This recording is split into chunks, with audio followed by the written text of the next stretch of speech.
Deus Ex, we want it to be the window to the future. What we're trying to do is change the prosthetics industry so we can offer affordable, functional and beautiful prosthetic devices to amputees.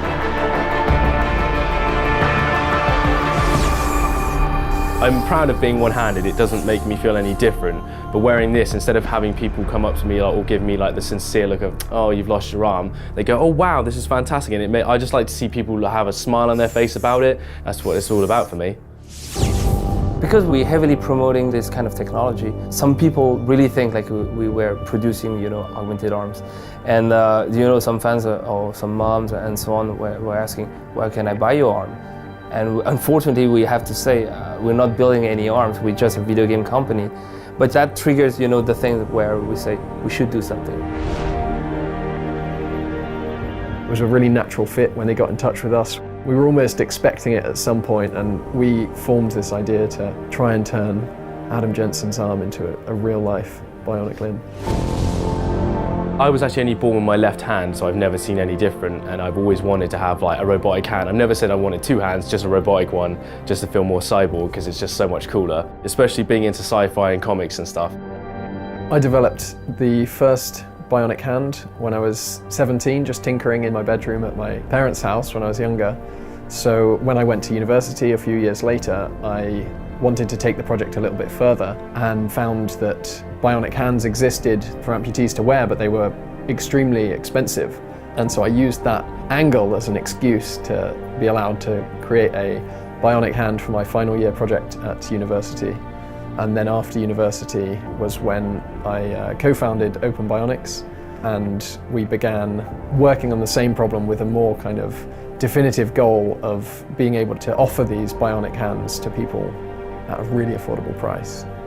So this is a custom built one for myself. We use sensors in the top and bottom of my arm. So if I tense my bottom muscles, it will close.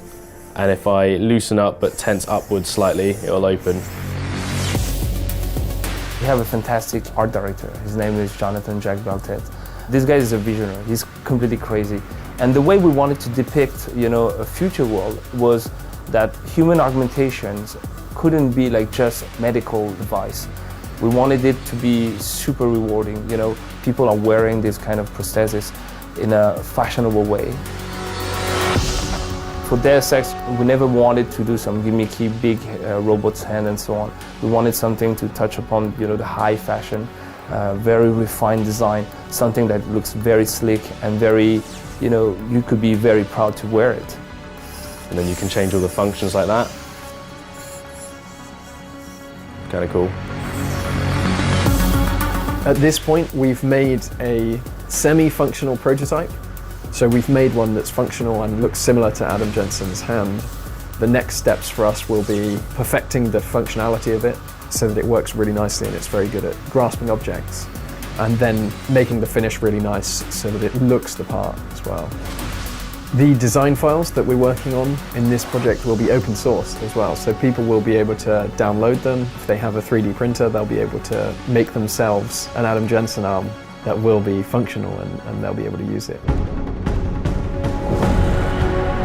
We don't want to cut this technology, this accessibility to people who have their both hands and so on. So we partnered with Intel with their RealSense division and Razer with their Stargazer division also. Multiple points on the hand in motion is captured in real time. The result is a one-to-one mirroring between the user's hand and the bionic hand. We want to show limb-different people that the products and devices that they're seeing in science fiction, in gaming and in movies can become reality, and can become reality very soon. It's mind-blowing for a lot of people, but I cannot wait for the future of this. Everything we're doing is somehow a new step forward. We're now defining the future.